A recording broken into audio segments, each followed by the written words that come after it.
Hi, everybody. Good morning. Tuesday, Wednesday, September 11th. Welcome to Morning Game Plan at NorCal Sports Network, where we got you covered. Giants baseball, Niners football, Warriors basketball. Get this dang music off. There we go. Warriors basketball, Sharks hockey. So, welcome again, everybody. Kind of a mishmash of a show this morning. I got calls coming in for work, got different things. So this may be very, very short because I've got things to take care of. I thought Los might be joining. I'm not sure what's going on. We're all screwed up a little bit this morning. So apologize for the timing. So anyway, last night we got a chance to have Ned Coletti on, which was great to see Ned again. In the picture there, you see the Giants, San Francisco Giants, tragic number to be eliminated. Right now, the circle is right there on the 9. See it? A combination of 9 wins or losses, and the Giant by 9 wins or losses by the Braves. So if the Braves win 9, and even if the Giants win all remaining 17 games they got left, they're done. So the Giants lose 5 and the Braves only win 4, they're done. So officially, the Giants have been done since the beginning of the season, in my opinion. If you listen to NorCal Sports Network for a while, I told you opening day that they're not going anywhere. This is not a good hitting team. Too many guys strikeouts. So, shouldn't take somebody like me to have the team nailed down when you got a guy running the ship. I mean, he's the guy responsible for putting it together. I'm just a guy who has watched baseball and for 50. Oh gosh, I started watching baseball at 7 years old. So 56 years. I'm 63. 56 years. I've been playing it since I was probably 5. Understood the game, pretty good at 6 years old. I could recall when I was 7 years old, my first organized playing baseball, caught a fly ball out in center field. There was a runner on second base, and he just took off running.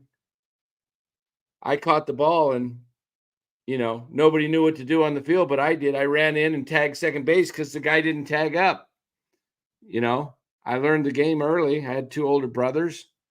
So I've been following the game a lot longer than Farhan, and yet this guy's can screw up an organization so fast, it's unbelievable. This guy, you can't get this guy out of town fast enough, in my opinion.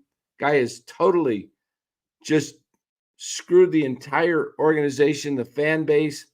Anybody who supports this Farhan ought to have their head examined, thinking that Farhan knows baseball.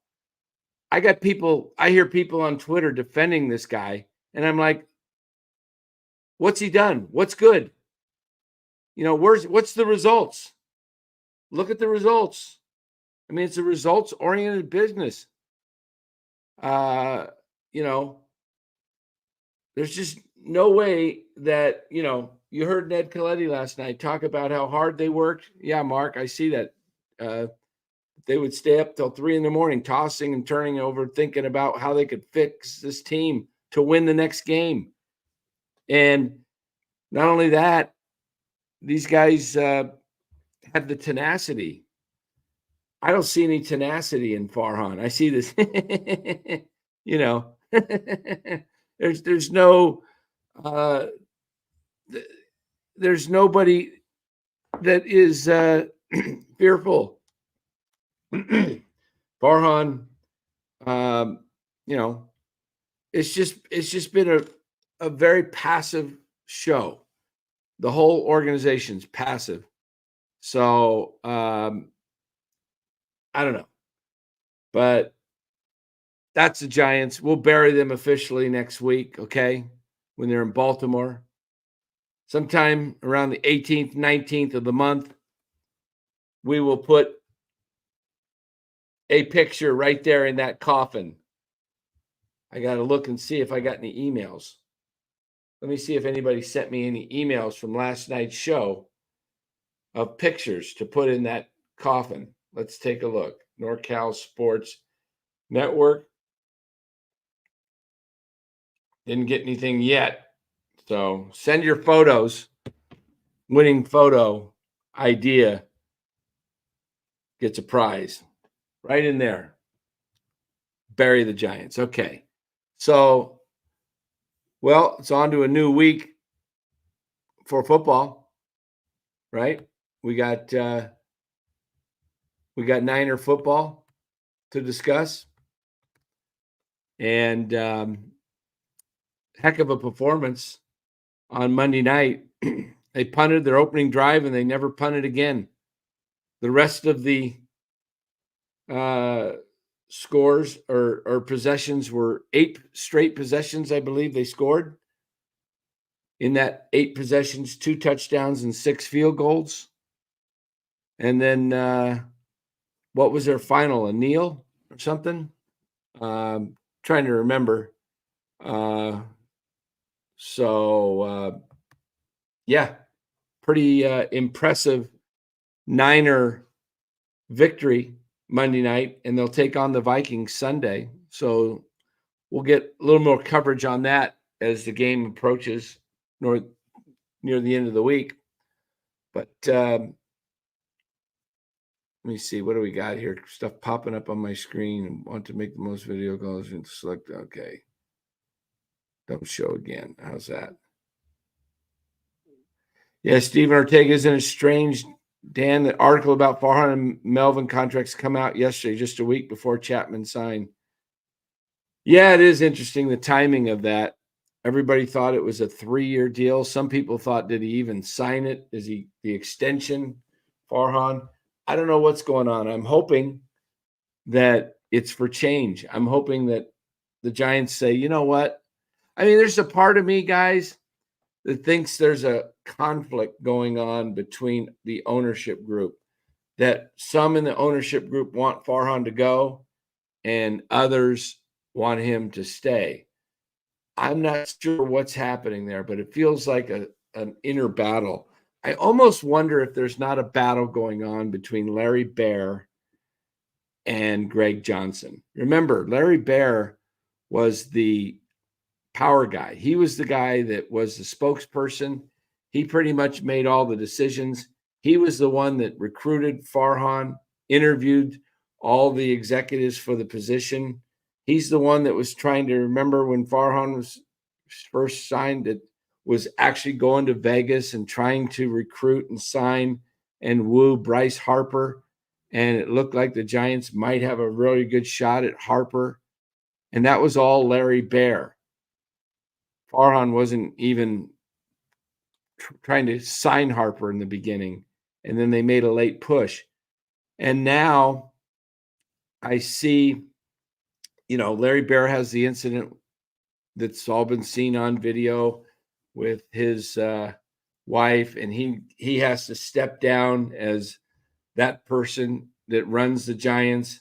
He comes back after, months off, re-education, counseling, whatever he goes through, and they put Greg Johnson in there. And as they put Greg Johnson, talking Giants, we'll go back to Giants, putting Greg Johnson in there. And then Larry Baer now oversees the media. He oversees the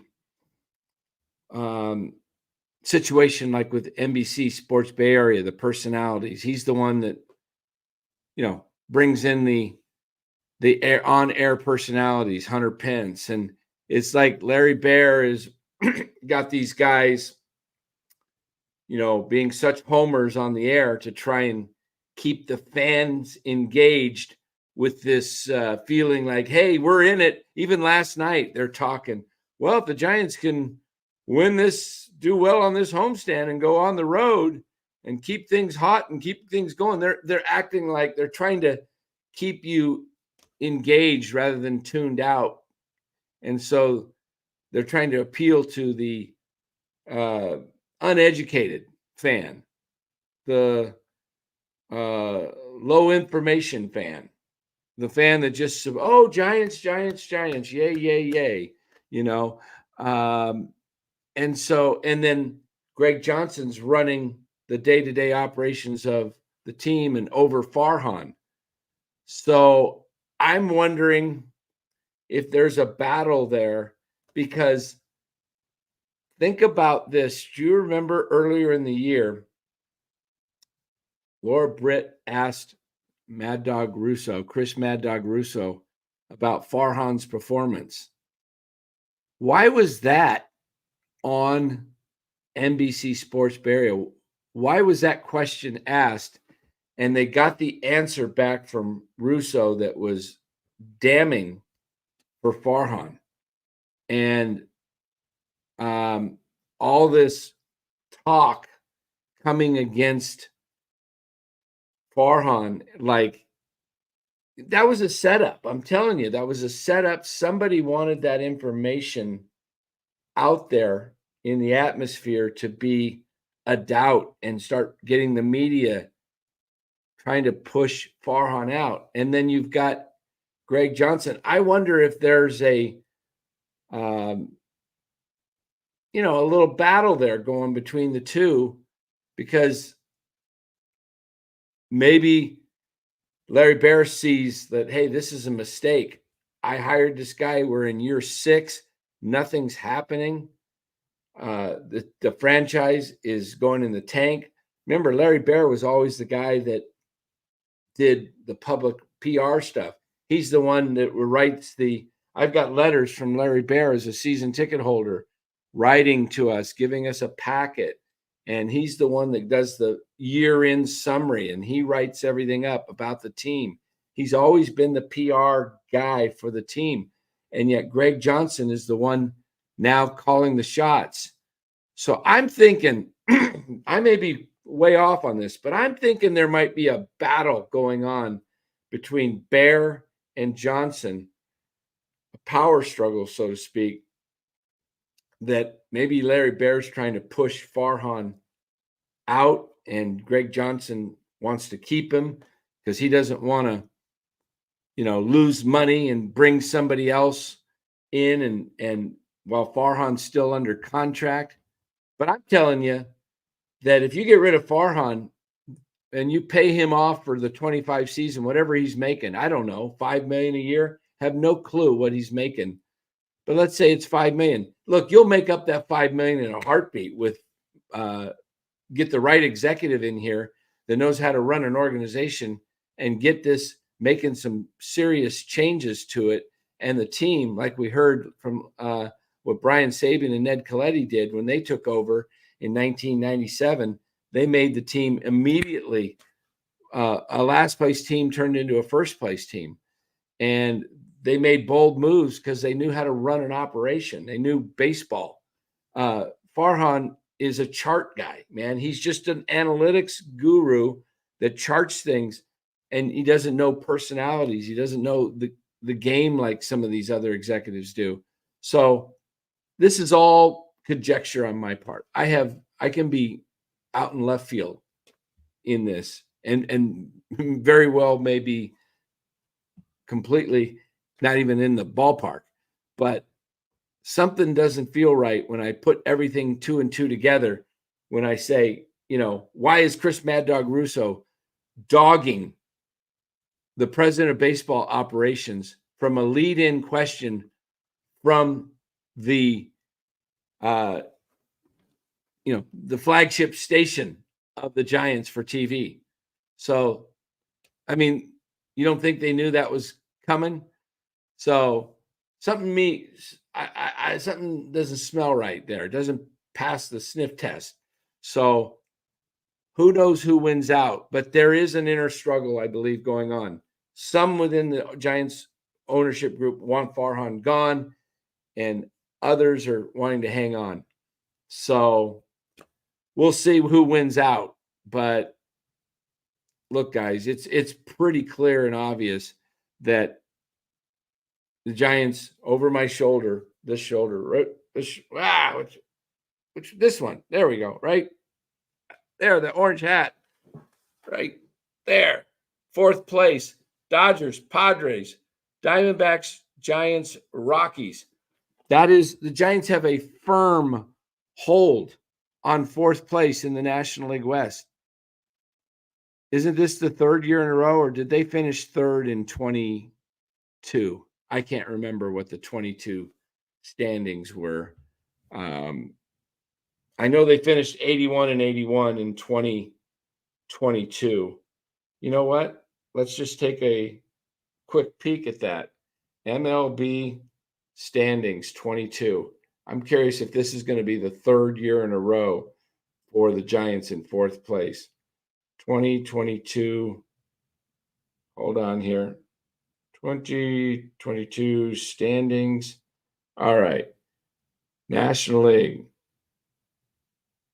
Oh, Giants finished 3rd, 81 and 81. Diamondbacks were 74 and 88. But look at the Diamondbacks. They're going in opposite directions.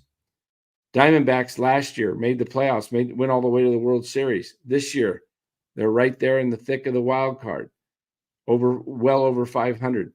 So, yeah. So the Giants' highest finish since 21, 3rd place in 22. And if you actually look back at the Giants in 2017, I'm just going to pull that up here. 2017. Okay, in the National League, the Giants finished dead last. 2017 with a 64 and 98 record after making the playoffs in 16. In 17, it was Dodgers, 104 wins. Diamondbacks, 2nd place. Rockies, 3rd, 87 and 75. Padres, 4th. Giants, 40 games back of the Dodgers, 64 and 98. In 2018, the Giants finished 4th, 73 and 89. In 2019, Farhan's first year, the Giants finished, hold on here. The Giants in 2019 finished 3rd, 77 and 85. Rockies and Padres were pretty bad below them. In 2020, I don't even care. Skip that. 21, they won the division. 22, they finished 3rd at 81 and 81. Last year, they finished 4th, 79 and 83. So the Padres, remember, caught them. And this year, it's a guaranteed 4th place finish. So is this what, 5th place in 17, 4th in 18, and 3rd in 19, or whatever it was, 21. Yeah, so this is where they're at. We bring in Lowe's, close up as I'm about ready to close out. I'm sorry, buddy. When I saw that it looked like it was not going to go down, I got busy with some other stuff. So, yeah. I'll just throw in a paraphrase of everything you said, even though I don't know what you said. What did you talk about, the Niners? Little Niners, just very tough touch base on them. So we'll get more into them as the week progresses. Talked about how they scored on 8 of their really 9 possessions. They punted to open the game and then 8 straight against the top defense. So, for the first week, they looked like they were pretty in sync. But I was just going over the Giants. I was talking about the whole thing with Farhan. Maybe there's word out now that he's only signed through next year and not through 26. So I I think there's an internal struggle going on between Larry Baer and Greg Johnson. Remember, Larry Baer used to hold the title. He was the lead guy before the fallout that he had and had to go seek counseling and all that. And I was pointing out that Mad Dog Russo on the Giants flagship station was asked a leading question about Farhan. Why? I think Larry Baer, who runs the media portion of the Giants, I think he may be wanting Farhan gone. I said I might be out in left field with these comments. Who knows? But I think there's an internal struggle. I think some within the organization realize Farhan's got to go. And I think Greg Johnson may be hanging on to him just because he's tight with the money and doesn't want to lose a year, pay somebody. That's just a guess. So anyway. If Greg Johnson was smart and he studied everything, you know, like you do a tail of the tape and you just check off this and this and that. So Farhan, as far as like saving the owner's money, right. The Giants are one of the top spending teams in baseball. They spent a lot of money and quite frankly on some players that didn't do jack shit. Let's be frank and real. So is Farhan responsible for their real estate developments and all their other avenues and ways of making money? Probably not. So if Johnson is looking at him and saying, well, we need to keep Farhan because he's putting money in our pockets. No, he's not. You have less money in your pockets because this man spent not wisely. And you're in the same 500 baseball team like you always have been over the last, few years. So he doesn't check off the box as far as making money. They're doing that without him. He's not responsible for that. As far as his baseball knowledge, we know where he's at on that. He does not evaluate talent very well. He does not have skills to be able to read rooms, to talk to agents, to talk to other GMs, to sell the iconic organization that is the San Francisco Giants and our history. So I'm not sure exactly how the ownership, when they're having these meetings together, can get together. And Farhan's not in the room. It's about him. So it's on all the other owners, including Buster Posey, who knows a thing or two about winning baseball. Yeah.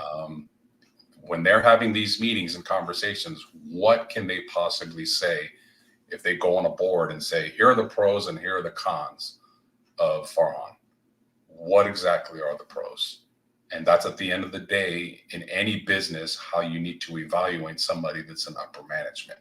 What are they doing to make your product, your company, your organization better? And there's a lot of cons there, and there's not too many pros when it's all said and done. Right. Absolutely. So as far as the 49ers go, I'll just say that was a great win against a very good team, against a very good defense. I was very surprised that they were able to run the ball as effectively as they could. And people know that I'm hard on the offensive line, specifically Brendel and McKivitz. Those are the two guys I have targeted and have said repeatedly are the weakness of the team. And I'm going to stay on that because I watched the film and I saw them in pass protection get run over and get bullied. When the Niners are ahead and playing comfortably ahead and able to run the ball, Brendel and McKivitz are good run blockers. I will never take that away from them. I'm not ignorant. I see that they're very competent, very good run blockers. The problem is when they have to pass protect, when it's 3rd and 10, or when the Niners are down 10 or 14 or 17 points, and they have to throw every down, and the defense knows that they are not good pass protectors, and they get bullied and they get run over.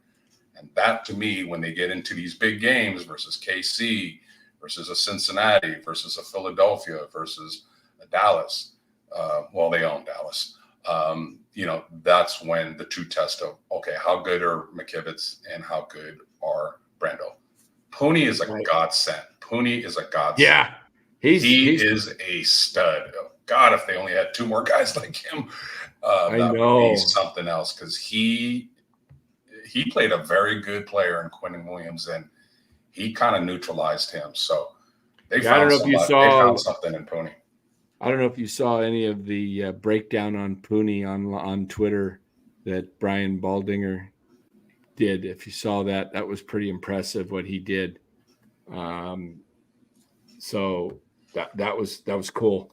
But Los, why don't we do a little thing? Let's just go down each game and predict each game. It's kind of hard with that right now, but just a quick little rundown of the Niners schedule and see if we don't know if there's going to be injuries yet, but let's just take a look and see where we're at here. Okay, so we got the Vikings coming up. Kind of a trap game right in front of the Rams. It is. But I think they're going to take this game based on them losing last year in Minnesota, and the Niners are fairly healthy. I mean, minus CMC, and looks like the defensive end Matos may be back, Hufanga may be back, but the Vikings, Sam Darnold, I don't know. I think it's going to be a closer game than I think it's not going to be an easy game for the Niners because they have not played well in Minnesota since I still remember that Brett Favre pass in the back of the end zone. That was the craziest play. And the fact that they got that, and I mean, it was like they had him sacked like 5 times. He runs around and throws it the back of the end zone. Last play, only. But so I don't know if it's a thing where but I got to believe this early in the season after a big victory that the Niners are they got to be focused, knowing that let's go and take care of business. So I'm going to take the Niners in a 31-27 type game. It's definitely a trap game. They definitely came off a very emotional victory on Monday night. They have a short week going up to Minnesota. I think I read something where they haven't won there since it was either 2002 or 1992. I'm like, damn, that's a long, long time. But we're talking about Sam Darnold. For those of you that picked up Sam Darnold on fantasy football because he had a good week 1 and you're going to start him against the Niners, you probably don't know fantasy football very well. Sam Darnold is Sam Darnold. He can throw. He's got a big arm. He can throw the ball deep. The Niners know him and they know his tendencies. If you want a nice prop pick, take the over on interceptions on Sam Darnold. I bet you he throws at least one. I think it's over under is a half. So I expect Minnesota to play well. They always do at home. They still have Justin Jefferson, who's a stud.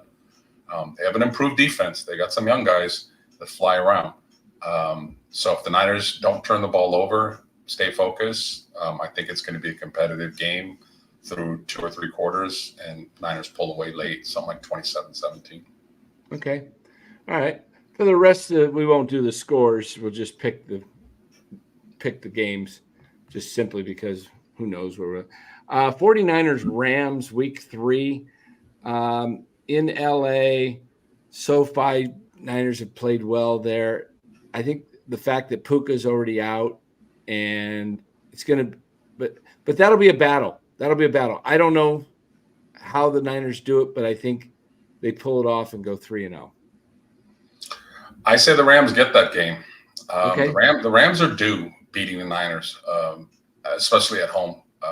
Other than the NFC Championship, San Francisco's had their number pretty much. The Rams have some nice young pieces. So it's going to be a tight game. They know each other completely.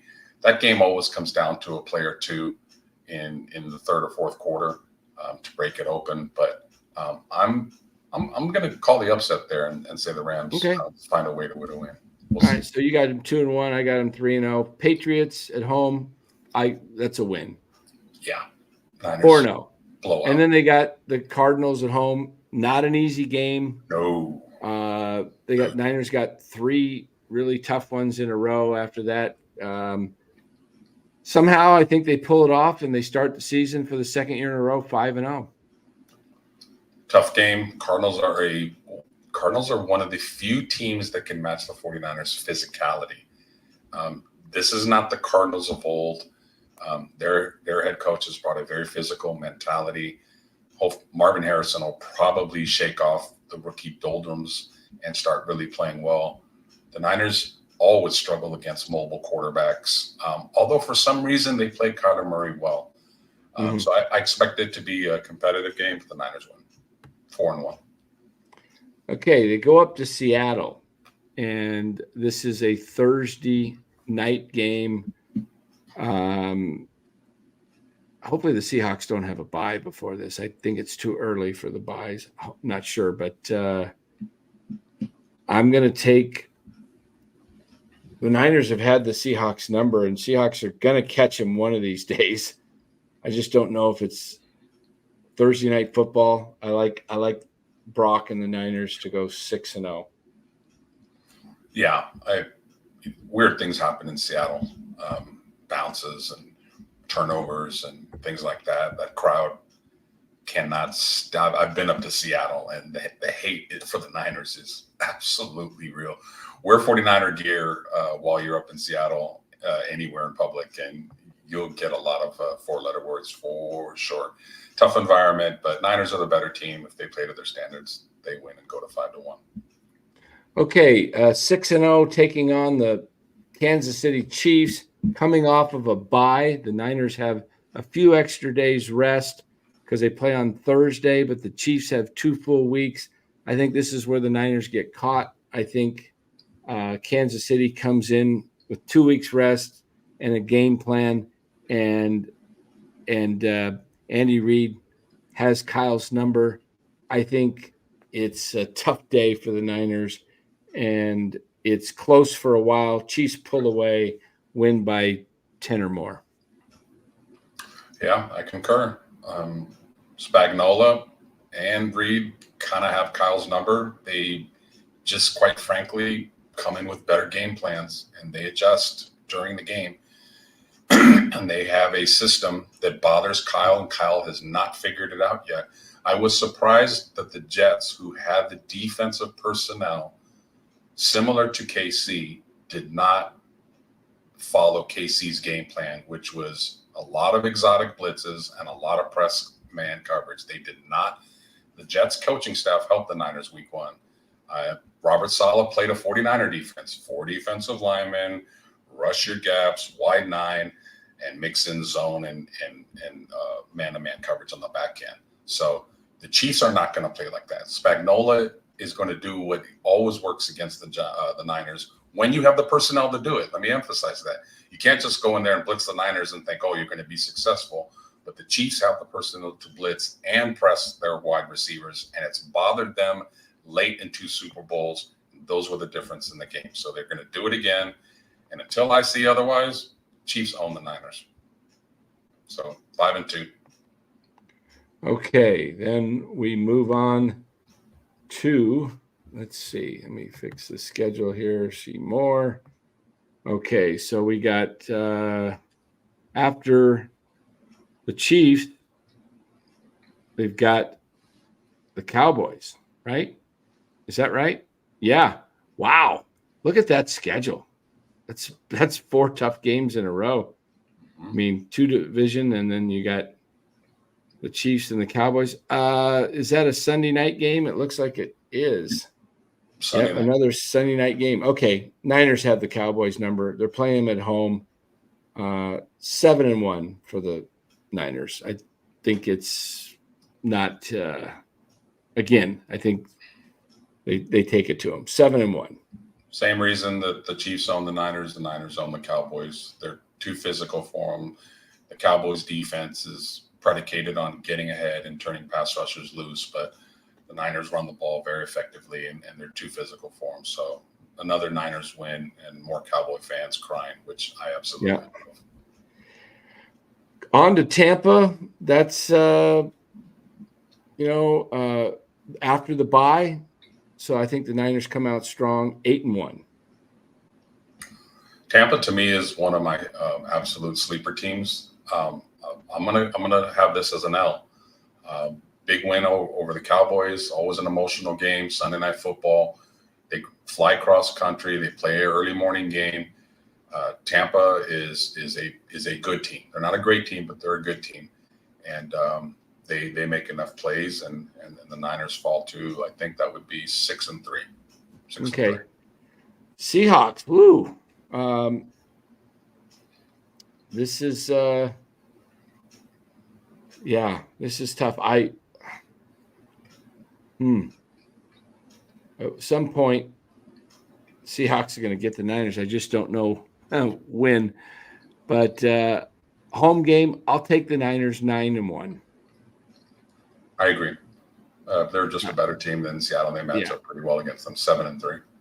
Okay. Looks like Jordan Love will probably be back for this game in Green Bay, November. I think Packers have a few losses under their belt. It's a must-win for the Packers.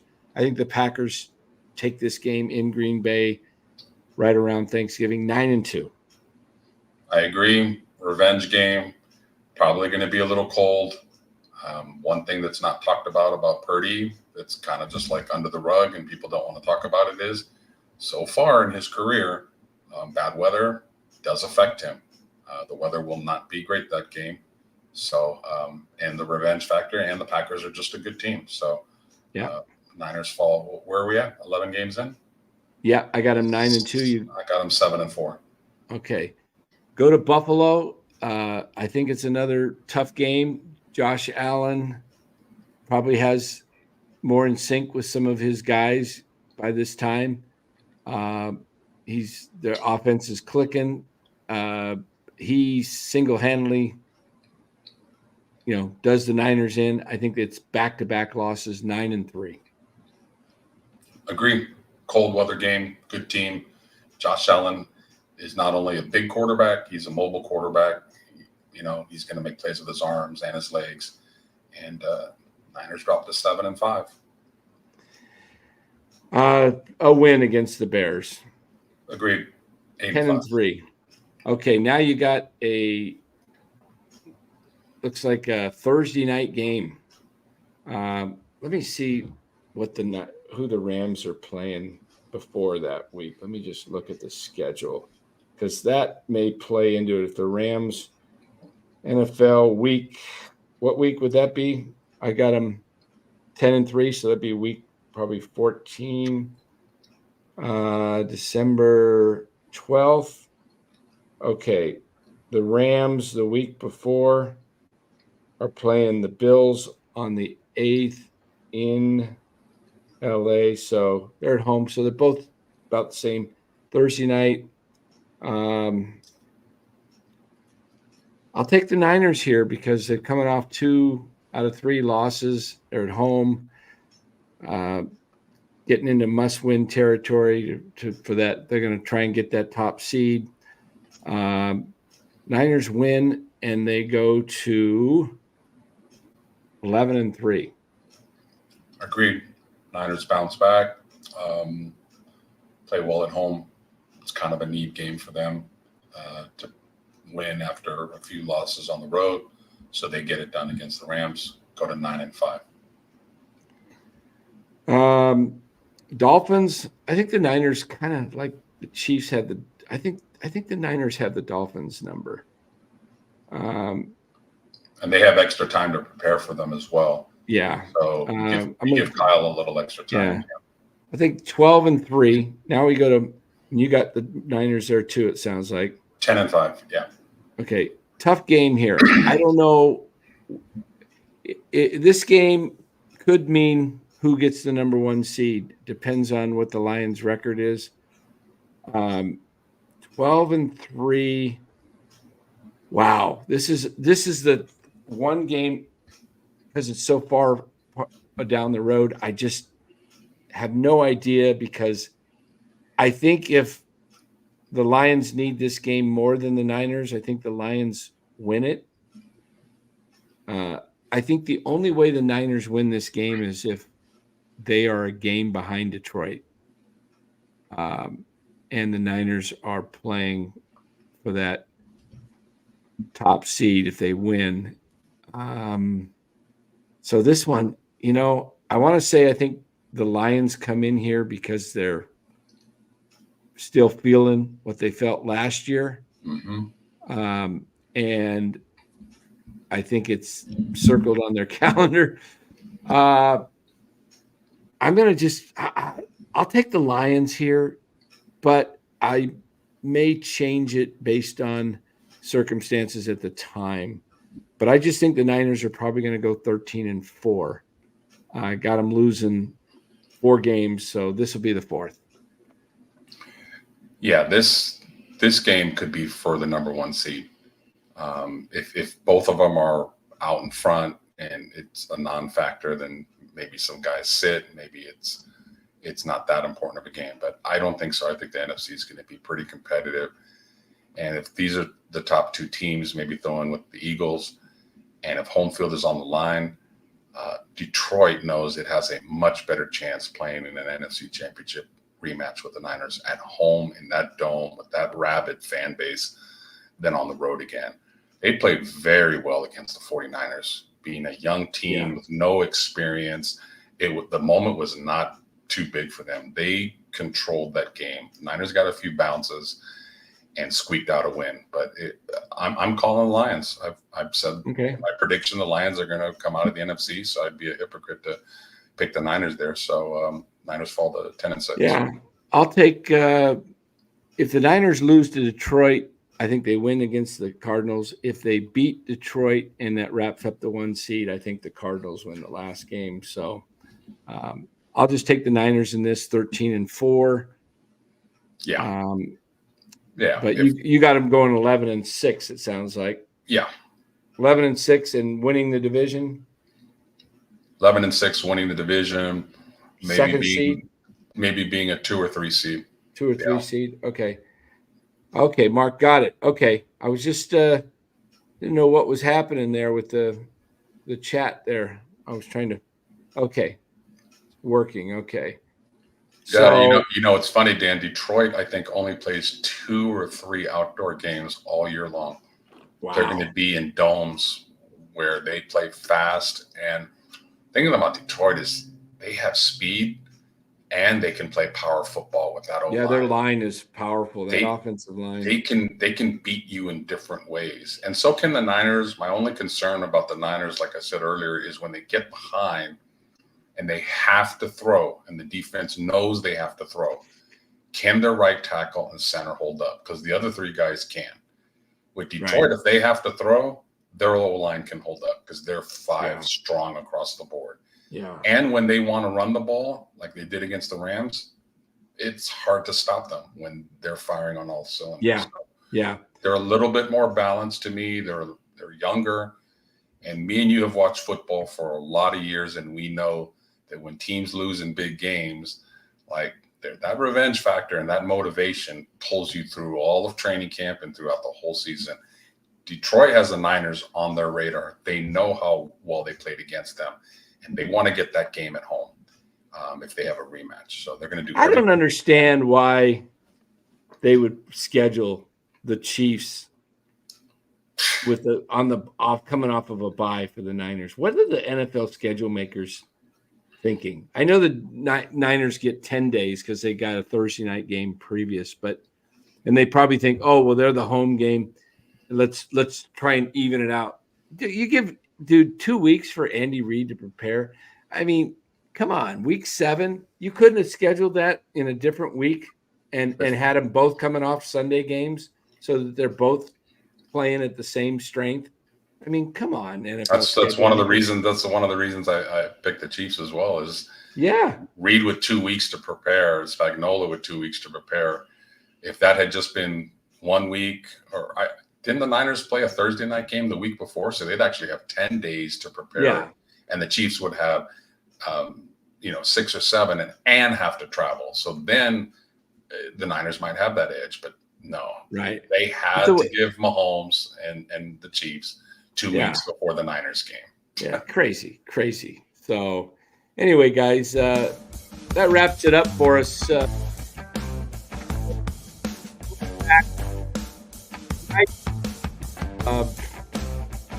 I don't know what's wrong with us, but we're covering the Giants. So somebody's got to do it, right? Somebody's got to deal with this. But again, we'll cover the magic number. Where will it be? The tragic number. There it is. The tragic number. It's at 9 right now, guys. Right there. There's the coffin. 9 more wins or losses combined between the Braves, Mets, Giants, and it's officially over. But if you listen to NorCal Sports, we told you this was coming on March 28th, opening day. Next year we'll start the season out. If Farhan's back, we'll start out the tragic number at 162, and we'll count it down, because if Farhan's back, you know what's coming. So, guys, thanks for joining. We'll be back tonight after Giants take on the Brew Crew. I think it'll be a Giants victory tonight, believe it or not.